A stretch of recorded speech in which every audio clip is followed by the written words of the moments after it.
वाहिगुरू जी का खालसा वाहिगुरू जी की फतेह। सारी संगत का गुरबाणी व्याकरण के डे 13 के लेक्चर में बहुत बहुत स्वागत है। संगत जी, आज के लेक्चर में जो है हम स्टडी करेंगे स्यारी के बारे में। स्यारी की एक और वजह जानेंगे, एक और रीजन जानेंगे। और पिछले लेक्चर में हमने जो है स्टडी कर लिया था कि स्यारी किन किन शब्दों को लगती है। स्यारी की मेन वजह हमने जान ली थी कि स्यारी संबंधक की निशानी है। जिन शब्दों के साथ स्यारी लगती है वो अक्सर औकात हमारे पास संबंधक होते हैं। अगर नाउन पुलिंग शब्दों के साथ स्यारी लग जाए तो वो भी हमें संबंधक की अर्थ ही देते हैं। तो मीन्स के स्यारी की मेन रीजन जो है वो अभी तक संबंधक ही चल रही है। आज भी इसी तरह जो है स्यारी की एक और वजह पढ़ेंगे, एक और रीजन पढ़ेंगे। और आज जो स्यारी का रीजन पढ़ेंगे उससे हमें अर्थों में, जब भी हम गुरबाणी के अर्थ करते हैं उसमें काफी क्लैरिटी हो जाएगी। ठीक है जी।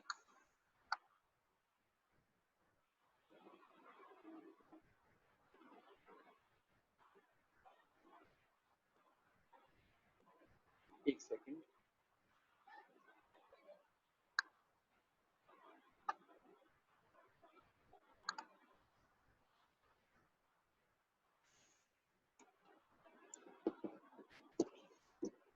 जी, सारी संगत तकरीबन कनेक्ट हो चुकी है। 30 संगत, 30 पार्टिसिपेंट्स।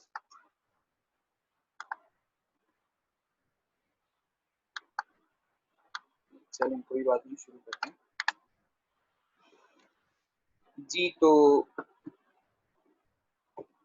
गुरबाणी में हमारे पास दो तरीके के शब्द आते हैं, बल्कि तीन तरीके के शब्द आते हैं। एक डेफिनेशन मैंने आपको नहीं लिखवाई क्योंकि उसका कोई इतना रोल नहीं था, और अगर मैं आपको लिखवाता और आप कंफ्यूज हो जाते, इस वजह से मैंने दो ही डेफिनेशंस आपको लिखवाई हैं यहाँ पर। एक है मौलिक शब्द और दूसरी है तत्सम शब्द। आवाज सबको क्लियर आ रही है?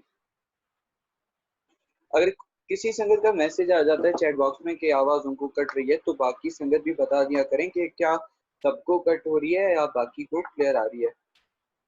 अच्छा, कुछ को कट है और कुछ को क्लियर है। चलें, शुरू करते हैं। अगर कोई बात समझ ना आए तो मुझे बता दीजिएगा, मैं उसको जो है रिपीट कर दूंगा। ठीक है।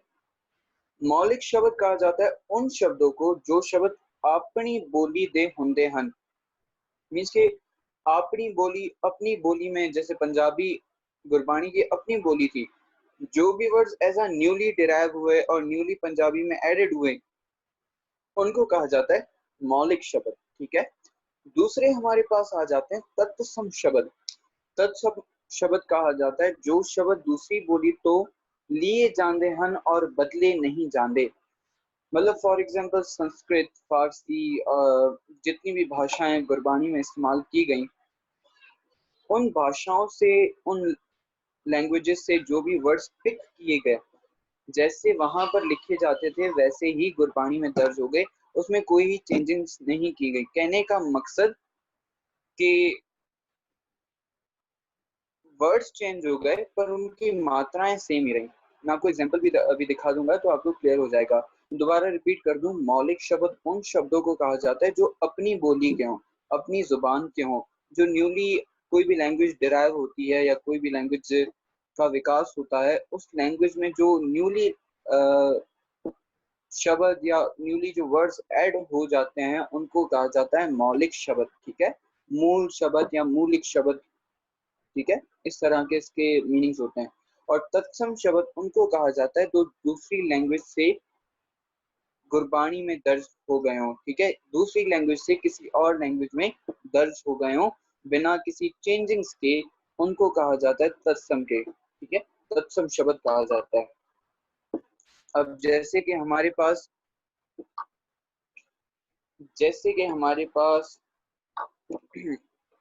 दी हिंदी में यहाँ पर लिखा हुआ है हरी। ठीक है। हिंदी में लिखा हुआ है, हालांकि हिंदी मुझे आती नहीं, पर गूगल ट्रांसलेट यूज कर लिया कुछ वर्ड्स को कन्वर्ट करने के लिए। अभी आप हरी की अगर आप यहाँ पर बनावट देखिए, यहाँ पर एक मात्रा लगी हुई है जो हमारे बिल्कुल स्यारी की तरह लगती है। ठीक है। तो गुरबानी में जब हरी दर्ज हो गया ना, तो बिल्कुल इसी रूप में दर्ज हो गया। मीन्स के सिर्फ वर्ड्स चेंज हो गए, गुरबानी के जो अल्फाबेट्स थे वो हाहा और ररा लग गया, और बीच में जो स्यारी वाली मात्रा है वही रही जो हिंदी में लगी हुई थी। हालांकि हिंदी में स्यारी वाली मात्रा को ई के साउंड में पढ़ा जाता है, पर हम गुरबानी में आखिरी शब्द के साथ ई या स्यारी जब लग जाती है तो वो नहीं उच्चारते। मीन्स के यहाँ पर उच्चारण क्या होगा, उच्चारण हर होगा, मतलब हरी होगा। ठीक है, ये हमारे पास तत्सम शब्द आ जाता है। एक और एग्जांपल दे देता हूँ, क्लियर हो जाएगा। हिंदी में पति इस तरह लिखा जाता है, ठीक है, पति हस्बैंड को कहा जाता है। यहाँ पर भी आप देख रहे हैं कि जैसे हम शायरी की मात्रा गुरबानी में गुरमुखी में इस्तेमाल करते हैं, वैसे यहाँ पर भी हिंदी में सेम वैसी ही मात्रा लगी हुई है। तो जब यही लफ्ज हिंदी से उठकर गुरबानी में दर्ज हो गया या गुरमुखी में दर्ज हो गया, तब ये इस तरीके से लिखा जाता है पत। अगर पत के साथ स्यारी लग जाए या हर के साथ स्यारी लग जाए तो ऐसा समझ लें ये हमारे पास कौन से शब्द हैं, तत्सम शब्द हैं। इनके साथ स्यारी लगने का ये मकसद नहीं होगा कि इनके साथ कोई संबंधक लगा हुआ है या फिर कुछ और। ठीक है, मैं आपको कुछ और जो है तत्सम शब्द दिखा देता हूँ जो संस्कृत में से लिए गए हैं। अब यहाँ पर हमारे पास संस्कृत भाषा आ जाती है जिसमें as a copy to copy लिखा हुआ है। जैसे गुरबानी में नीचे लिखा हुआ है हमारे पास धर्त नित्य रित सिद्ध, ऊपर वैसे ही लिखा हुआ है धरती निधि रिद्धि सिद्धि, एंड देन उसके बाद भक्ति सुरति और मति एंड देन जुक्ति। ये संस्कृत वाले वर्ड्स पढ़ रहा हूँ, और भूमि और जूठी। ठीक है, ये कुछ वर्ड्स थे, और यही वर्ड्स जब देखें आप इन सब के साथ देख रहे हैं स्यारी वाली मात्रा लगी हुई है। जैसे वो वहां पर दर्ज थे वैसे ही ये गुरबानी में भी दर्ज हो गए, इनमें कोई भी चेंजिंग्स नहीं की गई। इनको कहा जाता है तत्सम शब्द। पर गुरबानी में हमारे पास रूल होता है कि हम आखिरी शब्द की स्यारियों को नहीं पढ़ते, तो हम गुरबानी में क्या पढ़ते हैं, दत्त नित रित सिद्ध भगत सुरत मत जुगत पूम जूठ सुच कंठ जात नार कीर्त उस्तत उत्पत रीत संगत मूरत शरण त्रिपत दृष्ट विभूत सृष्ट इत्यादि। ठीक है, इत्यादि मींस के एक्सेट्रा।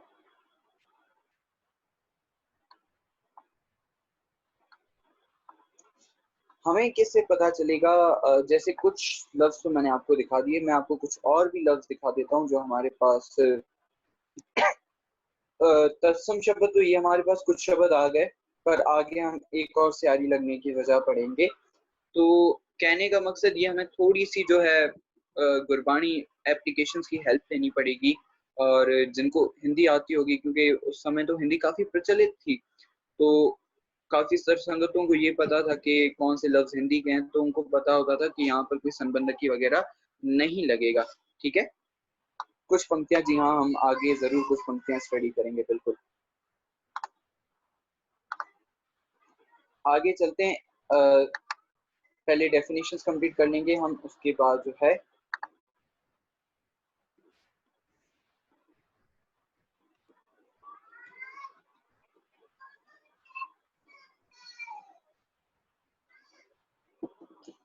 एक सेकंड संगत जी,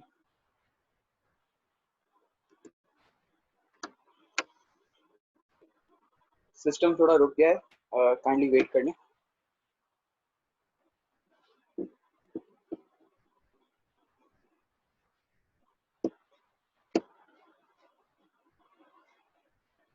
जी, जब तक मैं आपके सवाल देख रहा हूँ, हमें कैसे पता चलेगा, विशाल जी ने सवाल किया, तो वही हमें थोड़ी स्टडी करनी पड़ेगी, जिससे हमें पता चल सकता है कि कौन से शब्द तत्सम है और कौन से। वैसे जो आपको बुक प्रोवाइड की हुई है ना, उस बुक के पेज 60 पर काफी तत्सम शब्द लिखे हुए हैं, जो अरबी भाषा में से भी लिए गए हैं, साथ ही साथ गुरबानी में से भी लिए गए, दूसरी भाषाओं में से जैसे संस्कृत हिंदी वगैरह में से लिए गए हैं। तो वहाँ पर काफी शब्द लिखे गए हैं पेज नंबर 60 पर। जो आपके पास तकरीबन 60 पेजेस वाली ये बुक है ना, उसके पेज नंबर 59 पे मेरे ख्याल से तत्सम शब्द सारे आ रहे हैं। ठीक है, वो एक बार रीड कर लें आप। भैया कुछ पंक्तियां बता दें। जी हाँ, हम आगे स्टडी करेंगे सिर्फ हिंदी लैंग्वेज ही या और कोई लैंग्वेज भी यूज कर सकते हैं। काफी तर लैंग्वेज में से जो है तत्सम शब्द आए हैं, जैसे फारसी में से, संस्कृत में से, हिंदी में से, गुरबानी में मराठी भी लिखी गई है। तो जितनी भी भाषाएं, तकरीबन काफी सारी भाषाएं गुरबानी में, और हर भाषा में से कोई ना कोई फिर तत्सम शब्द आ ही जाता है। वाहिगुरु भैया, आप दोबारा रिपीट करेंगे? मेरा अभी कनेक्ट हुआ है, ऐसे समझ नहीं आ रहा आपने क्या बताया। दो चीजों की बातें चल रही थी, एक मौलिक शब्द की और एक तत्सम शब्द की। मौलिक वो शब्द होते हैं जो गुरबानी में अपनी लैंग्वेज के हों, ठीक है, जो न्यूली एडेड हों, उनको मौलिक शब्द कहा जाता है, और दूसरे हमारे पास आ जाते हैं तत्सम शब्द, जिनके बारे में हम स्टडी करें कि जैसे ये संस्कृत भाषा में होते थे वैसे ही ये गुरबानी में दर्ज हो गए। ठीक है, आप यहाँ पर स्क्रीन ओपन हो गई है? जी हाँ, स्क्रीन ओपन हो गई है। आपको यहाँ पर संस्कृत में कुछ वर्ड्स नजर आ रहे होंगे। वहां पर आप देखें कि जिस तरीके से संस्कृत में लिखा जा रहा था वैसे ही वो गुरबानी में दर्ज हो गया। जैसे कि पहला हमारे पास वर्ड है दर्द, नीचे गुरबानी में भी लिखा हुआ है दर्द, गुरमुखी में भी लिखा हुआ है दर्द। पर जब संस्कृत में था तब ये पढ़ा जाता था धरती, और गुरबानी में जब दर्ज हुआ तब इसको पढ़ा जाएगा दर्द। ठीक है, क्योंकि हम आखिरी स्यारी नहीं उच्चारते। तो तत्सम शब्द वो होते हैं जो किसी और लैंग्वेज से बिना किसी चेंजिंग के गुरबानी में दर्ज हो गए हों।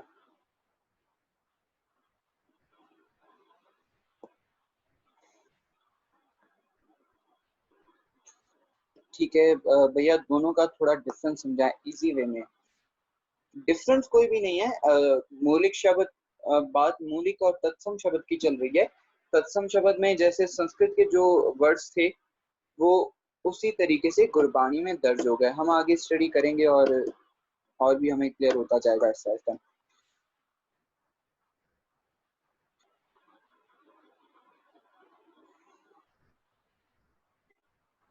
अगर बादशाह किसी और का वर्ड है और उसको थोड़ा चेंज किया गुरबानी में, तो वो तत्सम कहेगा। ना तो वो तत्सम कहलाएगा, ना वो मौलिक कहलाएगा। एक दूसरी टाइप आ जाती है जिसको कहा जाता है तद्भव, जो मैंने आपको यहाँ पर नहीं लिखाई क्योंकि उसका कोई इतना काम नहीं था, रोल नहीं था। इस वजह से मैंने आपको नहीं लिखाई। तद्भव शब्द उनको कहा जाता है जो दूसरे भाषा में से लिए गए हों, पर जिसमें कोई भी चेंजिंग्स भी कर दी गई हों। ठीक है, तो उन शब्दों को कहा जाता है तद्भव शब्द। अच्छा, अच्छा संगत जी, आपके बाकी सवाल जो है मैं अभी रीड कर रहा हूँ, पर बेनती करूंगा बाकी संगत अभी और कोई सवाल ना करें। बाकी सवाल हम जो है डिस्कस करें at the end of lecture. ये है वो लेनी पड़ेगी या डाउनलोड करनी है? आप बेशक डाउनलोड कर लें और प्रिंट करवा सकते हैं तो प्रिंट करवा लें भैया जी, जो बुक। अच्छा, ये हो गया। अगर बादशाह किसी और का, ये भी इसका जवाब भी हो गया। डाउनलोड करनी होगी बुक सागर भैया। ठीक है, हमें कैसे पता चलेगा कि ये संस्कृत का शब्द है या पंजाबी का? हमें कैसे पता चलेगा कि हम ये क्यों पढ़ रहे हैं? ये हम इसलिए पढ़ रहे हैं क्योंकि हम स्यारी लगने की एक और वजह पढ़ रहे हैं। ठीक है, किन शब्दों के साथ स्यारी लगती है। तो कहने का मकसद, अब देखिए, दर्द को देखते ही पता चल जा रहा है कि दर्द शायद धरती हो। ठीक है, आप शब्द को स्त्रीलिंग में भी कन्वर्ट करके देखें, धरती, निधि, रिद्धि, सिद्धि। ठीक है, बेशक स्यारी लगी हुई है, आप कन्वर्ट देख रहे हैं। यहाँ पर एक और वर्ड लिखा हुआ है भगत। ठीक है, भगत लिखा हुआ है भगत। अब देखिए, जब स्यारी के साथ आ जाए तो उसका क्या मतलब हो जाएगा? भगती। भगत अंकुर के साथ आ जाए मतलब एक भगत की बात हो रही है। अंकुर के बिना आ जाए तो मीन्स के बहुत सारे भक्तों की बात हो रही है। और स्यारी के साथ आ जाए तो भक्ति की, सुरती की, मति की, जुक्ति की, इस तरह की जो है हम अर्थ निकाल सकते हैं उन शब्दों में से, उन लफ्जों में से। आगे चलते हैं। जो हम आज तीसरी वजूहात पढ़ेंगे स्यारी लगने की, वो है शब्दां ਨੂੰ स्त्रीलिंग दर्शाਉਣ ਲਈ अंतले अखर नालों स्यारी ਦੀ ਵਰਤੋਂ ਹੁੰਦੀ है। पहले हमने बात की थी, अगर पुल्लिंग शब्दों को स्यारी लग जाए तो वो हमारे पास संबंध की अर्थ देते हैं। और यहाँ पर जिन शब्दों को स्यारी लग जाए ठीक है, वो हमें स्त्रीलिंग के बारे में बताते हैं या वो स्त्रीलिंग की निशानी होते हैं। जैसे कि उस्तत, अकल, सिफ्त, सलामत, भंडारण, अहरण, सुहागण, तुहाचारण, परदेसन, पड़ोसन। उस्तत हुंदी है, हुंदा नहीं है। अकल भी हुंदी है, हुंदा नहीं है। सिफ्त होती है, ठीक है, होता नहीं है। सलामत, सलामती हम कहते हैं ना कि कोई सलामत हो, तो ये भी हमारे पास स्त्रीलिंग शब्द आ जाता है। भंडारण, ये भी भंडारण होती है, होता नहीं है। तो ये सारे जितने भी शब्द आपके पास लिखे हुए हैं, ये सारे हमारे पास क्या आ जाते हैं, स्त्रीलिंग शब्द आ जाते हैं।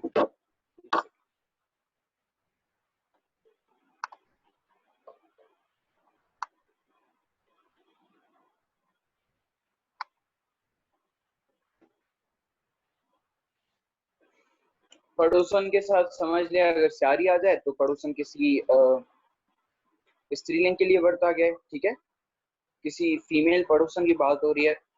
और अगर पड़ोसन के साथ ओंकुड़ आ जाए या मुक्ता आ जाए तो मीन्स के किसी मेल पड़ोसन की बात हो रही है। आगे चलते हैं, कुछ गुरबानी में से भी हम उदाहरण दे लेते हैं और साथ ही साथ कुछ और भी एग्जांपल्स डिस्कस होंगी।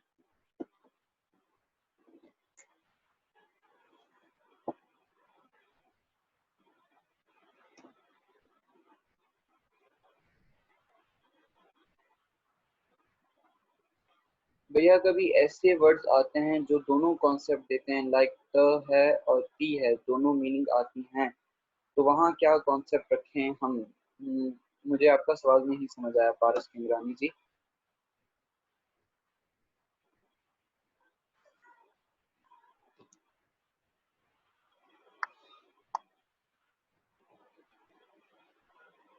ये भंडारण नहीं है, भंडारण वर्ड था शायद, गलती से गलत टाइप हो गया है। सलामत के बाद भंडारण वर्ड है, वहां पर मम्मा लग गया है गलती से। आप अपने बात सही कर लें।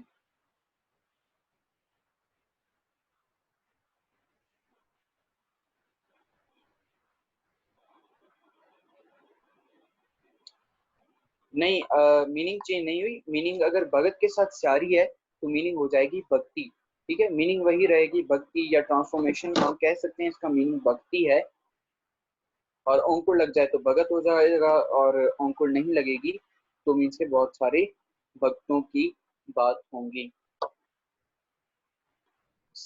सागर कुमार जी, आपसे रिक्वेस्ट करूंगा कि आप संगतों के सवाल जो है बार बार रिपीट ना करें।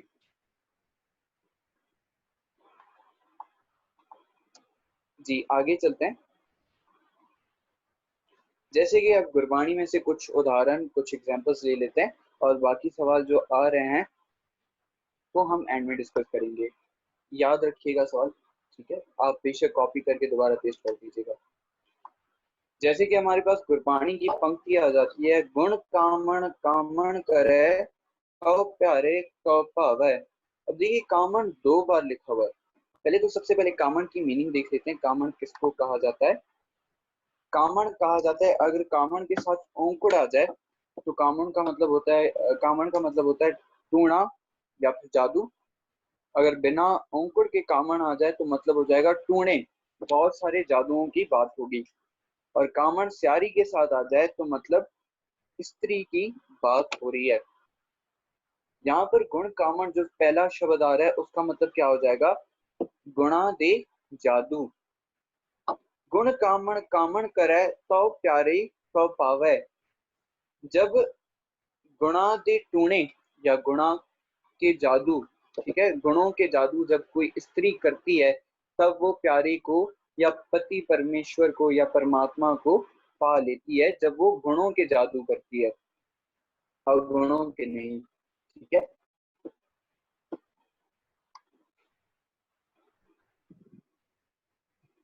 जी हाँ ज्योति भाई जी, अगर स्यारी है तो मीनिंग भक्ति हो जाएगा।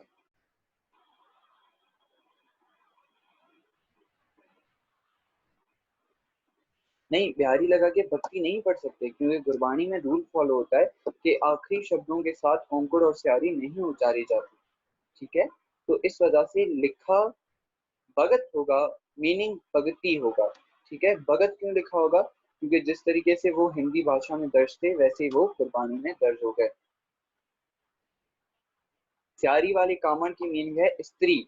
जब गुणों के जादू करके स्त्री, जब कोई भी स्त्री गुणों के जादू करती है या गुणों के टूणे करती है, तब वो प्यारे को या परमात्मा को पा लेती है। ठीक है, प्यारे का यहाँ पर मतलब है परमात्मा या पति परमेश्वर भी कहा जा सकता है। आगे चलते हैं, एक और एग्जांपल देखते हैं। जैसी तरुण पतार उर्जी परैं सिवाय एह मन लाल दीजै। अच्छा, यहाँ पर पिरह पढ़ा जाएगा, पिरह नहीं पढ़ा जाएगा। जैसी तरुण बतार उर्जी पिरह सिवाय एह मन लीला एह मन लाल दीजै। एक सेकंड, यहाँ पर शो नहीं हो रहा जी, अभी सही है। यहाँ पर तरुण का मतलब हो जाएगा जवान स्त्री, और अगर तरुण जो है बिना अंकुर के आ जाए तो उसका मतलब हो जाएगा जवानी। ठीक है, इसके तरुण के साथ शायरी लग जाए तो वो हमें बिल्कुल इंडिकेट करेगा कि यहाँ पर किसी जवान स्त्री की ही बात हो रही होगी। जैसी तरुण बतार, बतार कहा जाता है पति को। ठीक है, बतार पति को कहा जाता है। बतार उर्जी परस व एह मन लाल दीजै। यहाँ पर गुरबानी फरमान कर रही है कि जैसे तरुण, जैसे जवान स्त्री बतार उर्जी पति के साथ उड़ जाती है, या फिर कहने का मकसद गुरु महाराज का कहने का मकसद कि वो खुश रहती है पति के साथ, वैसे ही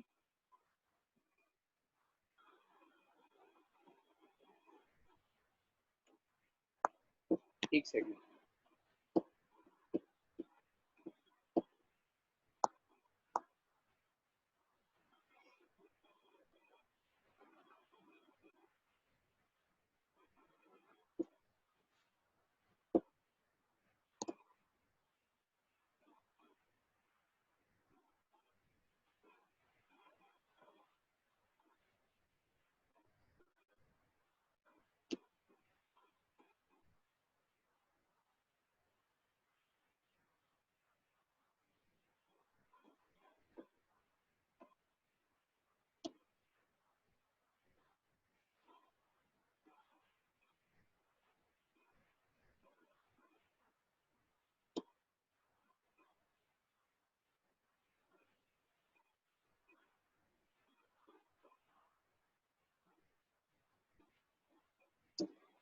जी थोड़ा प्रॉब्लम चल रहा था, सिस्टम आज सही वर्क नहीं कर रहा, उस वजह से। जी, गुरबानी यहाँ पर फरमान करी है जैसी तरुण बतार उर्जी पर सिवै एह मन लाल दीजै। तरुण यहाँ पर स्त्री को कहा जा रहा है। ठीक है, जैसे तरुण पति, पति यहाँ पर बता परमात्मा को ही कहा जा रहा है। ठीक है, पति के साथ, या फिर हम दुनियावी एग्जाम्पल ले लेते हैं कि जैसे स्त्री अपने पति के साथ रह के खुश रहती है, उर्ज जाती है, ठीक है, खुश हो जाती है। अगर वो फिर है, यहाँ पर परमात्मा को कहा गया है। ठीक है, फिर है सिवय, सिवय मीन्स के सेवा कर ले। ठीक है, एह मन लाल दीजिए, और अगर अपना वो परमात्मा को मन दे देती है पूरी तरीके से, तो वो परमात्मा की प्यारी बन जाती है। यहाँ पर गुरु महाराज का कहने का मकसद है जैसे तरुण पतार उर्जी फिर है सिवय, सिवय का यहाँ पर मतलब है सेवा कर दी है। ठीक है, एह मन लाल दीजय।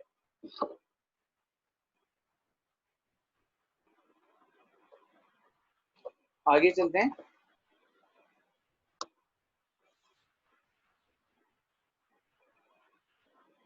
जी हाँ, जैसे कि हमने पढ़ा था ना कि हाय स्यारी जिन शब्दों के साथ लग जाती है उनके साथ फिर संबंधक लग जाता है। एक वचन पुल्लिंग को भी हाय स्यारी शो करती है, तो वो यहाँ पर भी वैसे ही है। फिर जो है फिर के साथ संबंधक लगा हुआ है बिल्कुल।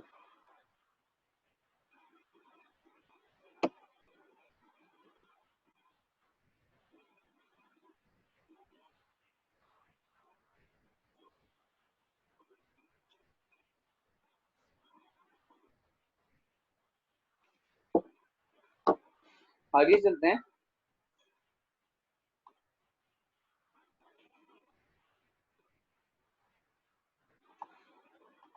जी सारी स्त्रीलिंग शब्दों जो इस्तेमाल होते हैं सिर्फ पहचान के लिए यहाँ पर कुछ आपको लफ्ज बरते गए हैं जो स्त्रीलिंग तौर पर इस्तेमाल होते हैं। ठीक है, आप चाहें तो ये लफ्ज अपने पास लिख भी सकते हैं और वैसे भी आपको स्लाइड्स आ जाएंगी, तो कोशिश करें आप ये सारे वर्ड्स नोट डाउन करें ताकि आपको गुरबानी में जब भी ये लफ्ज दिखाई दें तब आपको याद रहे कि ये लफ्ज जो है स्त्रीलिंग के लिए ही बरते जाते हैं। ठीक है, जैसे बेल, वेल, बाल, पाल, बीत, करतूत, दात, तपत, दृष्ट, मसीत, रुत, हट्टतार, लब्त, नदर, खबर, दूर, वार, वार, बसमड़,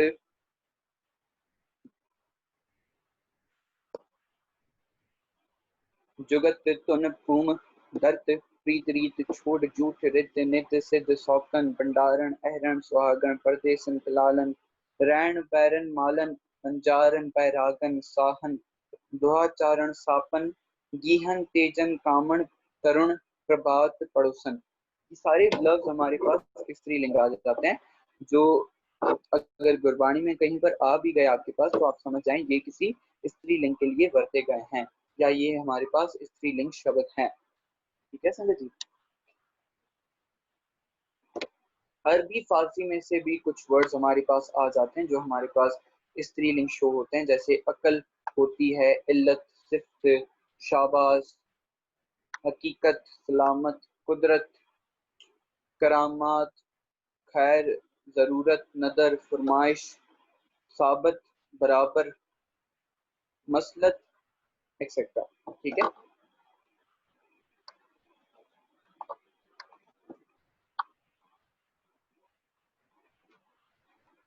जिस तरीके से हमने पढ़ा कि नाउन्स को, अगर कुछ नाउन्स को स्यारी लग जाती है तो वो हमें स्त्रीलिंग के बारे में दर्शाते हैं या स्त्रीलिंग का मीनिंग देते हैं। ठीक है, वैसे ही स्त्रीलिंग नाउन्स के विशेषण भी कई बारी स्त्रीलिंग नाम के विशेषण भी अंत में स्यारी नाल वरते जाते हैं। ठीक है, मीन्स के कई बार जो है स्त्रीलिंग नाउन्स के विशेषण भी अंत में स्यारी के साथ ही वरते जाते हैं या अंत में उनकी स्यारी लगाई जाती है।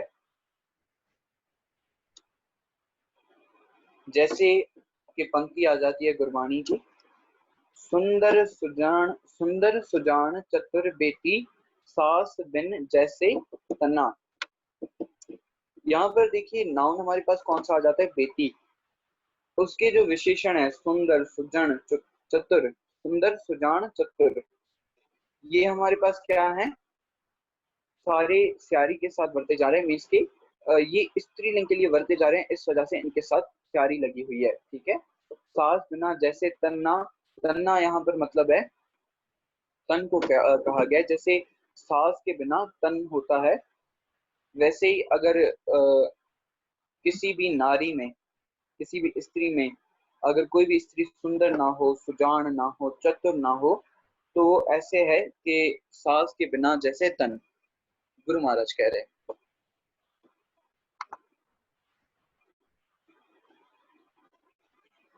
सुन अंधली लोई बेपीर, सुन अंधली। ठीक है, यहाँ पर देखिए लोई कहा जाता है लुकाई को और बेपीर कहा जाता है बिना पीर को। ठीक है, बेपीर हमारे पास लोई का या लुकाई का क्या हो गया, विशेषण हो गया, इस वजह से बेपीर भी जो है वो स्यारी के साथ है। यहाँ पर गुरु महाराज कह रहे हैं सुन अंधली लोई बेपीर, कि जो लुकाई, जो स्त्री बिना पीर के है या जिसका कोई परमात्मा नहीं है, जिसका कोई पति परमेश्वर नहीं है, यहाँ पर परमात्मा की बात हो रही है, बेपीर। ठीक है, वो गुरु महाराज कह रहे हैं कि वो अंधली है या फिर अज्ञानी है। ठीक है,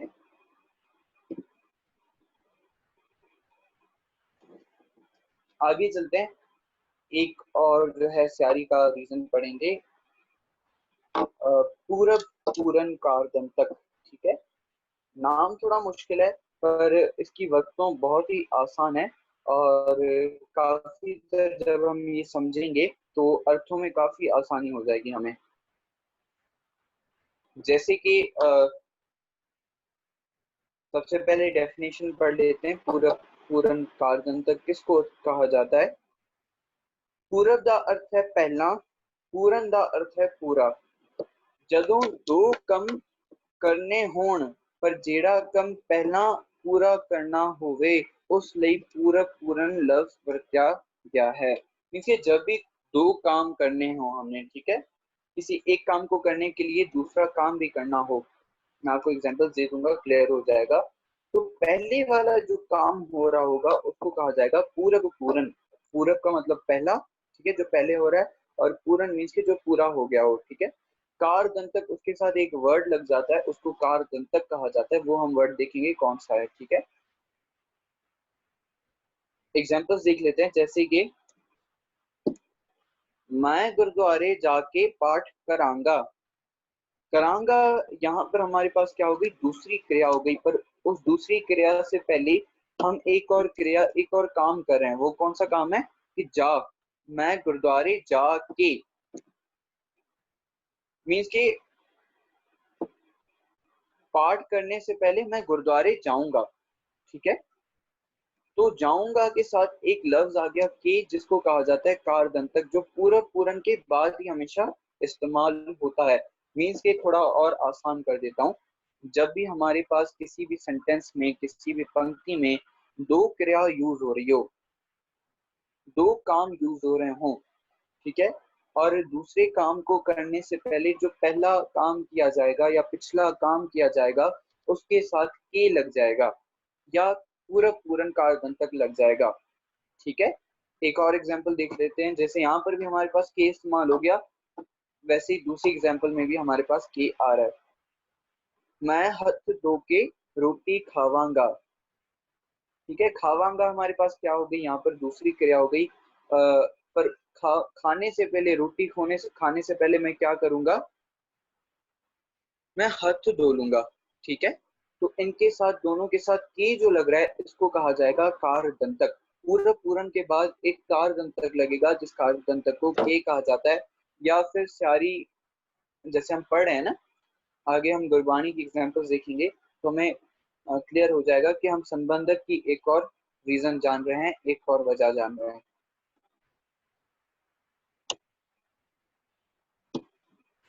जैसे गुरबानी फरमान करती है, सुन बड़ा आखा है सब कोई। अब अक्सर औकात इस पंक्ति के हम अर्थ क्या करते हैं कि शायद गुरु महाराज हमें कह रहे हैं सुनो, उस परमात्मा को हर कोई बड़ा कहता है। पर यहाँ पर ये मतलब नहीं है।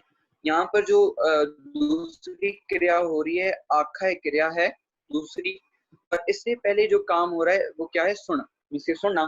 सुन के साथ सारी लगी हुई है तो अर्थ क्या हो जाएंगे? सुन के, ठीक है। मतलब सुन के हर कोई परमात्मा को वड्डा आखता है। पर गुरु महाराज क्या कहते हैं? के वड वड्डा डीठा हो। किसने वड्डा देखा हो? डीठा का मतलब वहां पर देखना है, ठीक है। कि सुन के परमात्मा को हर कोई, सब कोई वड्डा आखते हैं, ठीक है। पर किसने उस परमात्मा को देखा हो? एक और एग्जांपल देख लेते हैं। सुन सुन नाम तुम्हारा प्रीतम, सुन सुन नाम तुम्हारा प्रीतम, प्रभ पेखन का चाओ।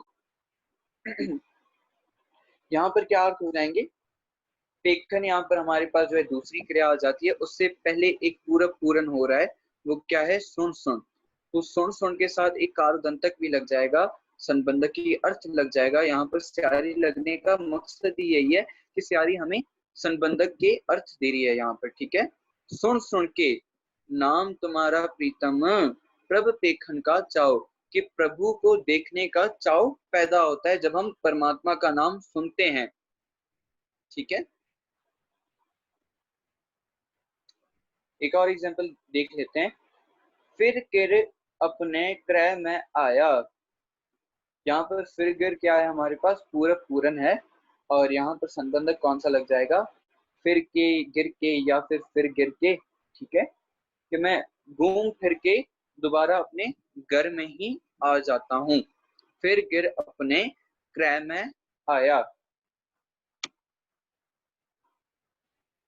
डर डर पचे मनमुख वे चारे, यहाँ पर भी अर्थ क्या हो जाएंगे, डर डर के पच गए, पचे क्या हो जाएगा, पच गए मनमुख वे चारे, दुनिया में डर डर के जितने भी मनमुख हैं वो पच जाते हैं, गुरु महाराज कह रहे हैं। ठीक है, एक आखिरी पंक्ति देख लेते हैं हम। कूड़ बोल करें आहार, क्या अर्थ हो जाएंगे संगत जी यहाँ पर, कूड़ बोल के, ठीक है, कूड़ बोल के हम आहार मीन्स के आहार कहा जाता है रोटी को,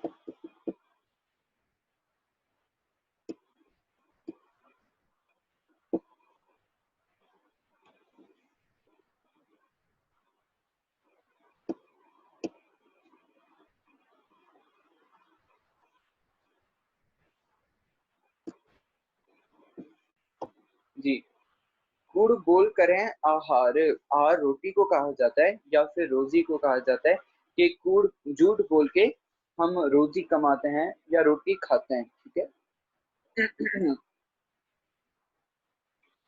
जी संगत जी, आज का लेक्चर हमारा यहीं पर खत्म होता है। अभी आपके जो भी क्वेश्चंस हैं आप पूछिए, और मैं कोशिश करूंगा जितने भी क्वेश्चंस के जवाब दे सका मैं जरूर दूंगा। फोर्थ वाली पंक्ति में वापसी समझा देता हूँ। डर डर पचे मनमुख बेचारे, डर डर के, ठीक है, डर डर के जितने भी मनमुख हैं वो पच गए। पच गए कहने का मकसद गुरु महाराज का कि ऐसा समझ लें, अभी पच के मुझे अर्थ नहीं आ रहे क्योंकि पच पंजाबी वर्ड है, मैं बता देता हूँ एक सेकंड। पच को हिंदी में या उर्दू में क्या कहा जाता है,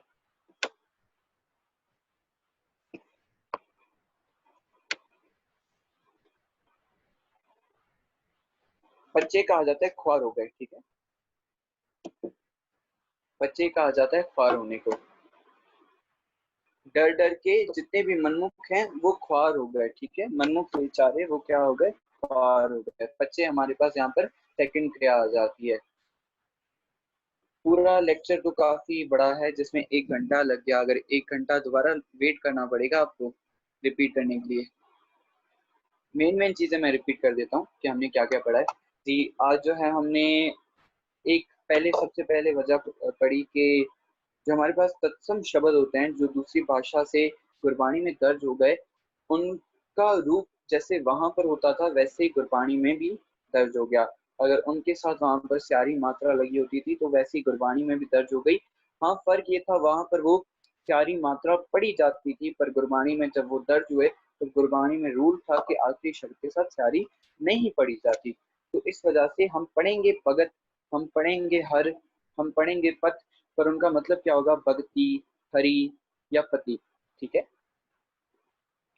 टोटल कितने रीजन हैं शायरी के, मेरे ख्याल से 2 रीजन रह गए हैं।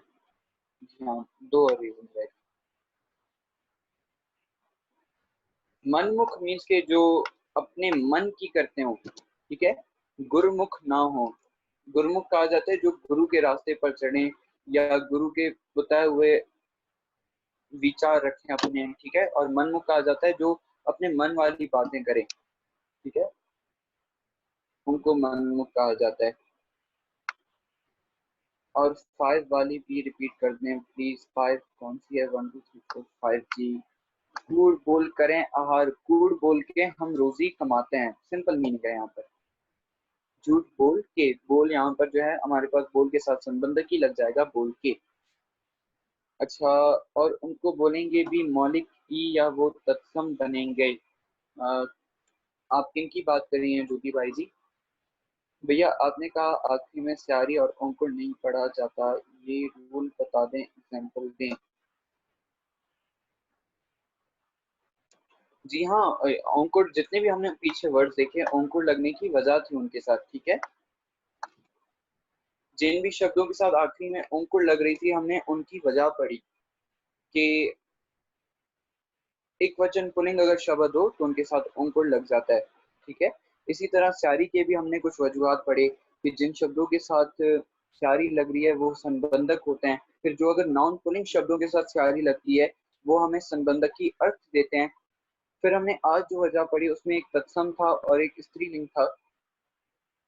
जिसमें तत्सम में हमने ये पढ़ा, अगर जो शब्द हिंदी में जैसे लिखे जाते थे या संस्कृत भाषा में लिखे जाते थे जैसे, वैसे ही वो गुरबाणी में या गुरमुखी में दर्ज हो गए। ठीक है, तो वहां पर वो भक्ति पढ़े जाते थे, पर गुरबाणी में भगत में। वो दोबारा स्लाइड शो कर देता हूँ, आपको क्लियर हो जाएगा। जी हाँ, फर्स्ट स्लाइड में शो कर देता हूँ। भैया, हमें कैसे पता चले कि जो सारी स्त्रीलिंग को लगी होती है वो संबंधक की मीनिंग कहाँ पर देगी और कहाँ नहीं? प्रैक्टिस। प्रैक्टिस कहने का मकसद कि आपने सबसे पहले पुलिंग वाले लफ्जों को पहचानना होगा। ठीक है, और देखिए सेंटेंस के केस को भी पहचानना होगा। जैसे हमने पीछे एग्जांपल्स देखी ना कुछ, मैं उन एग्जांपल्स पर आ जाता हूँ।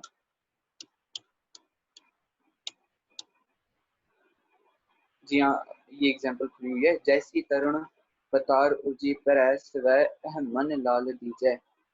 अब देखिए, पतार कहा जाता है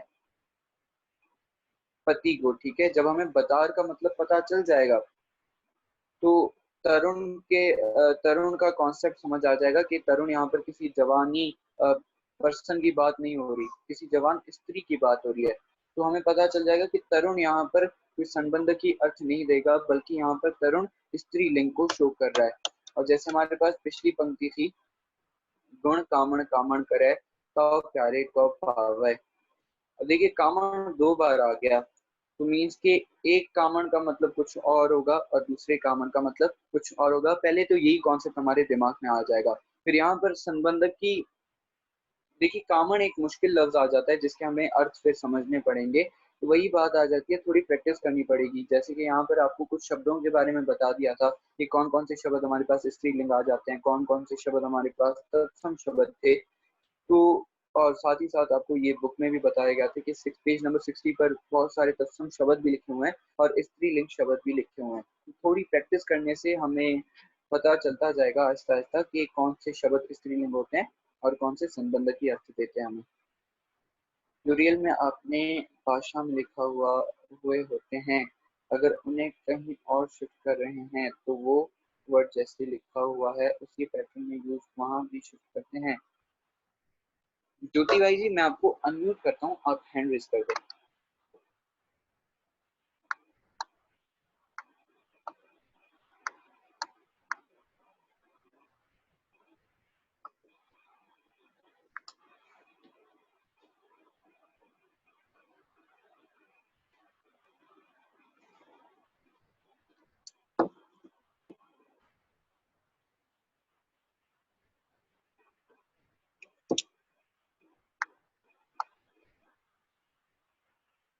जी ज्योति भाई, आप अपने आप को अनम्यूट कर दें, मैंने आपको यहाँ से अनम्यूट का ऑप्शन भेजा है।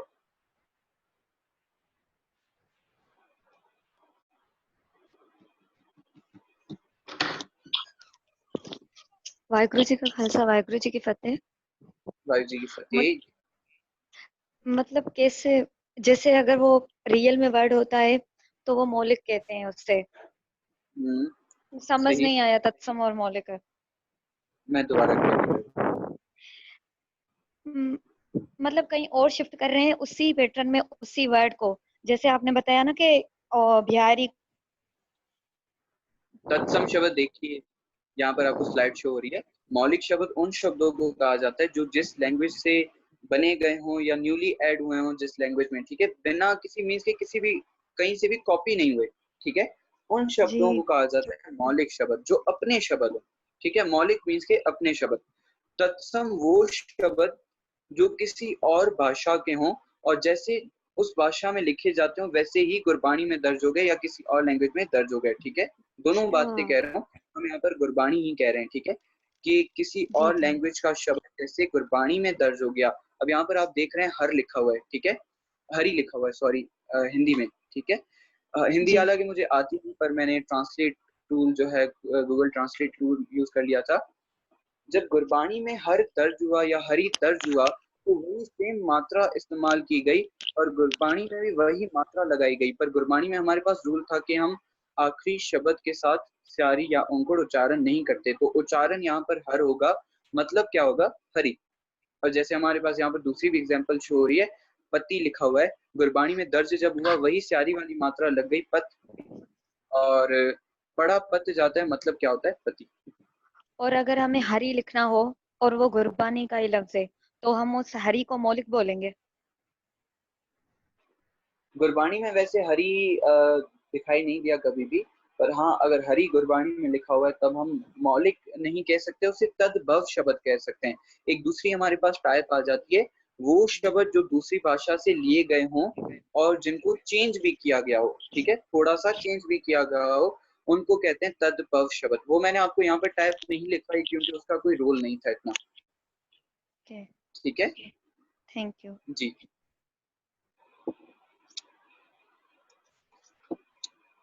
अच्छा, फारस इमरानी जी का सवाल है, भैया ये दोनों शब्द के कॉन्सेप्ट हमें स्यारी के रूल में क्यों पढ़ा, क्या ये भी स्यारी का एक रूल है? जी बिल्कुल, हम स्यारी लगने की वजूहात जान रहे हैं, ठीक है। तो स्यारी लगने की तकरीबन जितनी वजूहात हैं, ठीक है, सारी तो नहीं कहूँगा, तकरीबन जितनी वजूहात हैं वो हम स्टडी कर रहे हैं, ठीक है। जैसे कि हमने संबंधक वाला स्टडी कर लिया, और हमने स्यारी लगने की एक और वजह जान ली कि स्यारी स्त्रीलिंग शब्दों को लगती है। अब देखिए, अगर आपके पास भगत कभी स्यारी के साथ आ जाए गुरबानी में, तो आपको कैसे पता होगा कि यहाँ पर भगत का क्या मतलब है?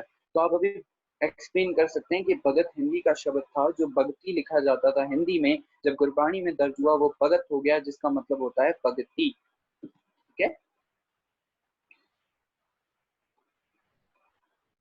मौलिक शब्द जो गुरबानी में अपने एडिट हुए हो, ठीक है, उनको मौलिक शब्द कहा जाता है। बाकी हमारे पास जो तत्सम तद्भव नहीं होंगे वो हमारे पास मौलिक शब्द होंगे, सिंपल। टेस्ट में कॉन्सेप्ट्स आएंगे आपके पास कि ज्यादातर आपको गुरबानी में से पूछा जाएगा कि यहाँ पर जो है कौन सा कॉन्सेप्ट इस्तेमाल हो रहा है, कौन सा रूल इस्तेमाल हो रहा है। टेस्ट इतना मुश्किल नहीं होगा, इजी होगा, ठीक है।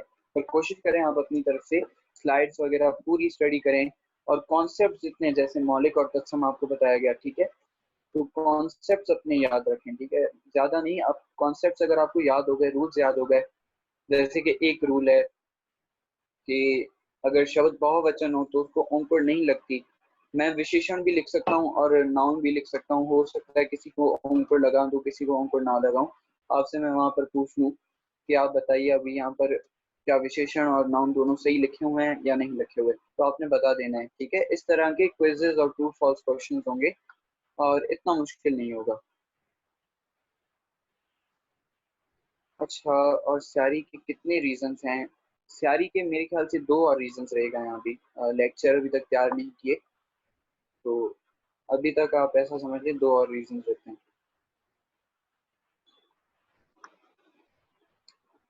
फिर तो गुरबानी में तो कोई मौलिक शब्द की नहीं, गुरबानी में बहुत सारे मौलिक शब्द हैं, बहुत सारे पंजाबी वर्ड्स हैं जो गुरबानी में अपने एडेड हुए हैं, ना कि किसी और भाषा में से।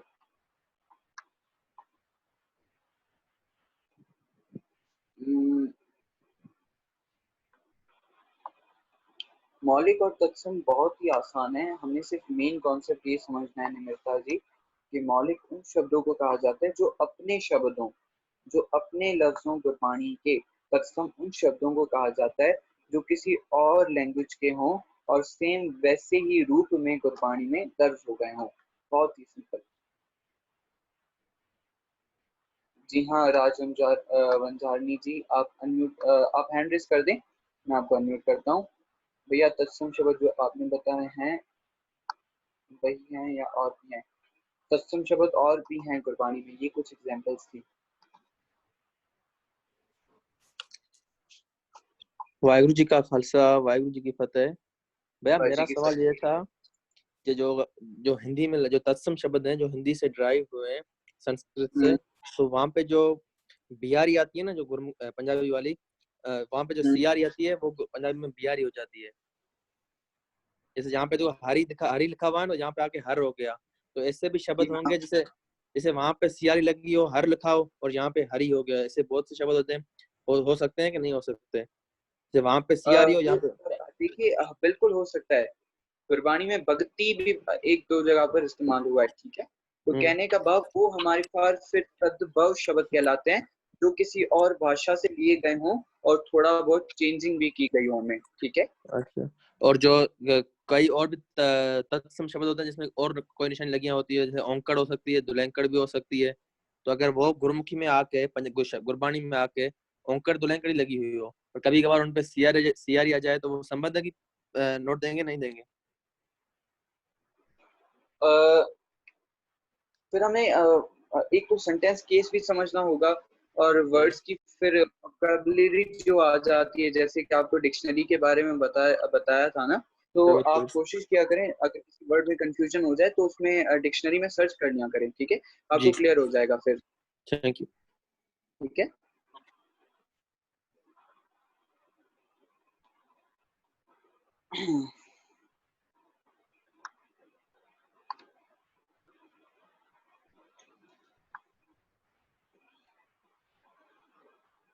अच्छा, सिंपली मतलब ये है तत्सम शब्द में भी लास्ट में सारी का मीन कि वो स्त्रीलिंगी होगा, जैसे भगत होगा, भक्ति मतलब रेफी स्त्रीलिंग।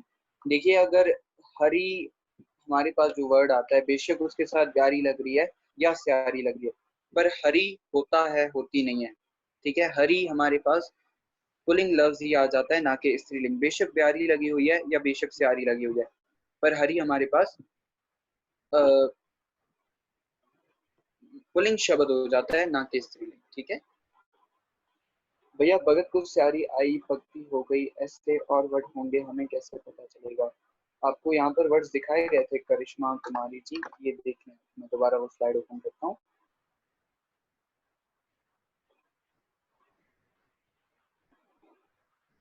ये देख लीजिए। ऊपर आपको संस्कृत भाषा में लफ्ज लिखे हुए हैं और नीचे वही लिखा हुआ है। समझ लीजिए दर्द, अगर दर्द के साथ स्यारी लग गई तो मतलब क्या हो जाएगा? धरती। निध के साथ स्यारी लग रही मतलब क्या हो जाएगा? निधि। इसी तरह रिद्धि, सिद्धि, मतलब बता रहा हूँ, ठीक है, उच्चारण किया जाएगा। दर्द, निध, रिद्ध, सिद्ध, भगत, सुरत। सुरत का मतलब हो जाएगा सुरति, मत का मतलब हो जाएगा मति, ठीक है। तो ये सारे वही शब्द हैं जो संस्कृत भाषा में से या फिर हिंदी भाषा में से ड्राइव हुए हैं।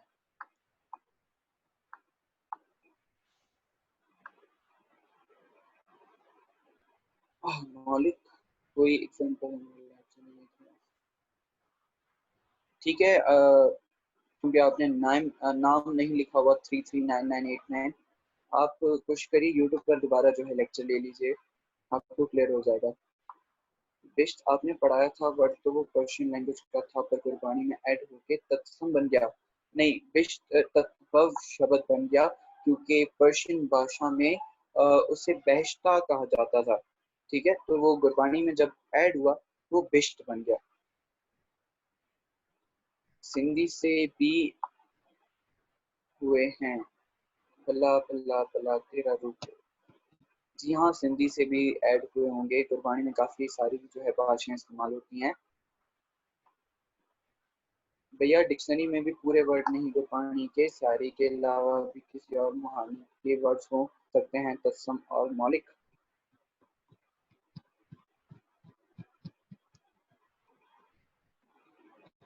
सारी के अलावा भी किसी और मुहावरे के वर्ड्स हो, जी हाँ बिल्कुल हो सकते हैं।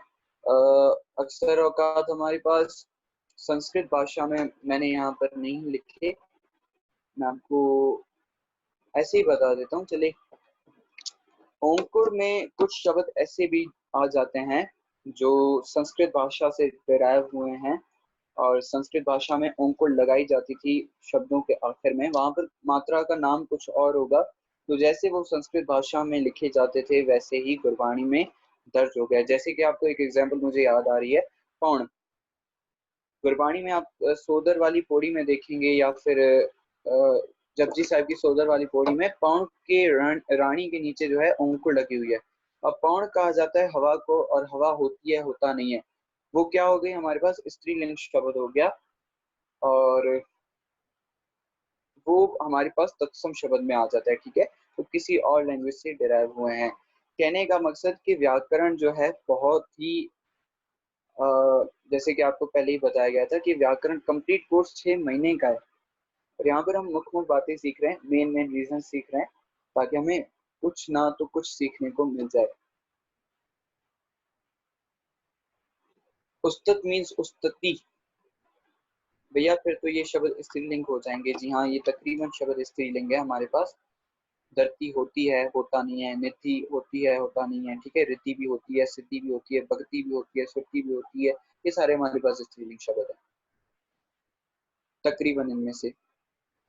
अच्छा भैया, ऐसे होता है कि सुंदर गुटका, नित्यनेम और कुर्बानी सचर में कुछ ऐसे वर्ड होते हैं जो डिफरेंट सोर्सेज में डिफरेंट लिखे होते हैं। अंकुर या स्यारी का डिफरेंस होता है क्यों? दत्ता जी, आपका सवाल समझ नहीं आया मुझे। आप बेशक हैंड रेज कर दें, मैं आपको अनम्यूट कर दूंगा। वैसे सेशन काफी 12 बज गए हैं।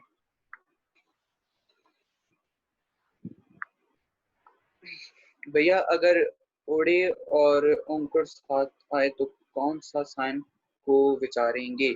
ओड़ा और ओंकुर जब साथ आएगा तब हम विचार करेंगे शुद्ध उच्चारण में कि कौन सी मात्रा उच्चारी जाएगी। रीत मीन्स, रीत कहाँ पर लिखा है? अब एक एक वर्ड का जो है रीत वैसे कहा जाता है, जो कॉन्सेप्ट फॉलो किया जाता है रीत उसको ही कहा जाता है मेरे ख्याल से। रीति, ठीक है, रीति फॉलो जो की जाती है ना, कॉन्सेप्ट जो फॉलो किया जाता है उसको रीति कहा जाता है। यहाँ पर स्यारी लगेगी, रीत पढ़ा जाएगा, पर ये हमारे पास तत्सम शब्द आ जाते हैं। अच्छा भैया, ऐसा होता है कि संध्या राजानी जी, अच्छा भैया आपने सवाल रिपीट किया है जी। इसको शांत पढ़ेंगे, कर्नाटी की उच्चारी जाएगी शांत। ये लफ्ज आता है अनंत साहिब की वाणी में। साचा नाम मेरा अदारो, साच नाम अतार मेरा जिन बुखा, सब गवाइयां कर शांत सुख मन आय वस्या।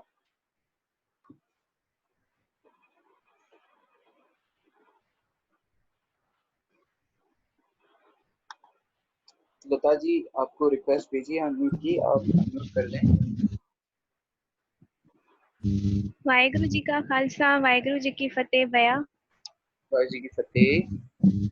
भैया, कुछ वर्ड्स जो ऐसे होते हैं जो नितनेम में डिफरेंट लिखे होते हैं और सुंदर गुटका में डिफरेंट लिखे होते हैं। जैसे चौपाई साहब में आता है ना सिगरी, तो है ना नितनेम में सिगरी लिखा हुआ है, सिगरी सृष्टि दिखाई अचन भव, बट है ना सुंदर गुटका में लिखा हुआ है सदरी, मतलब मुक्ता दिया हुआ है, स्यारी नहीं दी हुई। तो ऐसा क्यों तो होता है? अक्सर औकात प्रिंटिंग में जो है ना कहीं मिस्टेक्स हो जाती हैं। अक्सर औकात हमारे पास कुछ ऐसे सुंदर गुटके, कुछ ऐसे नितनेम जो पाकिस्तान में बनाए गए हैं या फिर कहीं और से जो है प्रिंट हुए हैं ना, उनमें अक्सर औकात टाइपिंग में, प्रिंटिंग में कोई ना कोई मिस्टेक आ ही जाती है। ठीक है, तो यही जवाब होगा बस कि उनमें जो है टाइपिंग में कोई ना कोई मिस्टेक हो जाती है, इस वजह से हमें डिफरेंट मीनिंग्स, डिफरेंट वर्ड्स मिल जाते हैं वहां पर।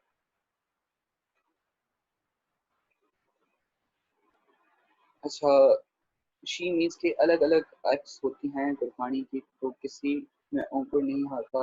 अच्छा जी हाँ, मैंने उनको क्लियर कर दिया। तो यहाँ पे न क्यों नहीं, परमेश्वर होता है या परमेश्वर? देखिए, परमेश सस्य के नीचे अगर ओंकुड़ आ जाए तो परमेश्वर उच्चारण किया जाएगा, और सस्य के ओंकुड़ सस्य के नीचे ओंकुड़ ना हो तो परमेश्वर उच्चारण किया जाएगा। ठीक है भैया, जपजी साहब का पाठ में सुमत लिखा है तो क्या पढ़ेंगे, शुमार या सुमार? कौन सी पंक्ति की आप बात कर रही हैं? देखिए, शांत हम कना टीपी उच्चारण कर रहे हैं ज्योति भाई जी, नन्ना नहीं लगा रहे। शांत कना टीपी उच्चारण की जा रही है और शशा उच्चारण किया जा रहा है। शांत।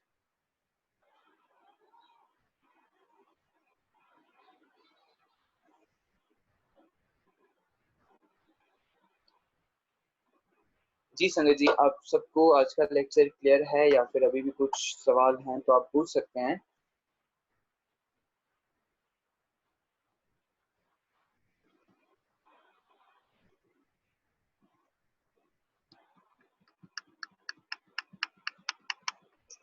संध्या राजानी जी, क्लास लाइव भी चल रही है और मीट से रिकॉर्ड भी हो रही है। मैं आपको ग्रुप में इसका उच्चारण बता दूंगा। ठीक है, सलूक माला नावा के। आप याद करवा दीजिएगा, वहां पर उच्चारण कर लेंगे। भैया जगदीश साहब के सलूक में मस्कत पढ़ेंगे या मुश्कत? देखिए ऐसे वर्ड्स मुझे याद नहीं आएंगे, आप पूरी पंक्ति बता दीजिए, शायद फिर मुझे क्लियर हो जाए ये मशक्कत पढ़ा जाएगा या मस्कत। जी हाँ बिल्कुल ज्योति भाई जी, कना बिंदी है, पर अक्सर औकात असल में जहाँ से हमने स्टडी की है तो वहाँ पर कना टीप भी पढ़वाया जाता था। बिल्कुल कना बिंदी लगी हुई है। गए मशक्कत गाल, जी हाँ मशक्कत पढ़ा जाएगा। जी संजय जी, मेरे ख्याल से और कोई सवाल नहीं है आप में से, या फिर मैं 2 मिनट और वेट कर लेता हूँ अगर आपके कोई सवाल हैं। मैं आपको स्लाइड्स भी दोबारा सारी क्लियर कर देता हूँ।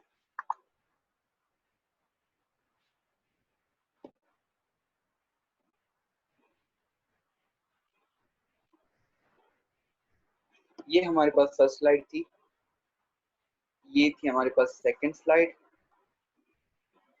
उसके बाद हमारे पास आ जाती है थर्ड स्लाइड।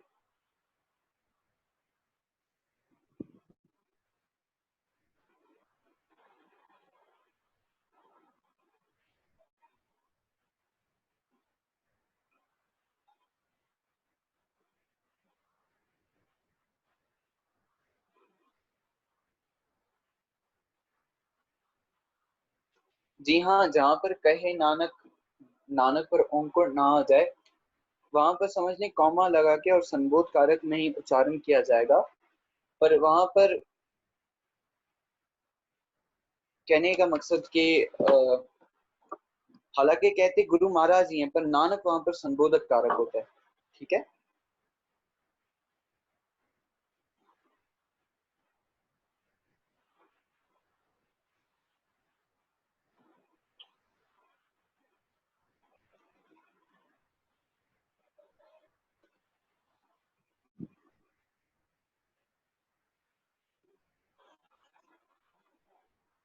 आज हमने सीखा मौलिक शब्द और तत्सम शब्द के बारे में। फिर हमने एक और वजह सीखी स्यारी लगने की, कि कुछ शब्दों के साथ जब स्यारी लगती है तो वो हमें स्त्रीलिंग के अर्थ देते हैं। और इसी तरह हमने हमारे पास जो स्त्रीलिंग शब्दों के या स्त्रीलिंग नाउन के जो विशेषण आ जाएंगे उनके साथ भी अक्सर औकात स्यारी लगी होगी, अक्सर औकात। ठीक है। और हमने पूरक पूर्ण काल तक पढ़ा कि अगर कोई भी क्रिया मेन क्रिया होगी या दूसरी क्रिया होगी, उस क्रिया से पहले जो काम होगा, कोई भी काम करने से पहले जो काम किया जाएगा उसके साथ एक कार दंतक लगा जाएगा, जिसको के कहा जाता है। जैसे कि हमने एग्जांपल देखी थी, सुन के बड़ा हक है सबको। ठीक है। वहां पर मतलब हो जाएंगे सुन के। ठीक है। गुरबाणी की पंक्ति आती है, सुन बड़ा हक है सबको।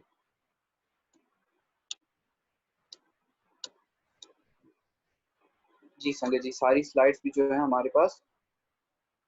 जी हाँ, कार दंतक सिर्फ पूरक पूरन के साथ कार दंतक जो लगेगा वो के होगा। ठीक है। कार दंतक केस और वर्ड दोनों को कहा जाता है। कार दंतक कार कहा जाता है केस को, दंतक जो वर्ड लग जाए।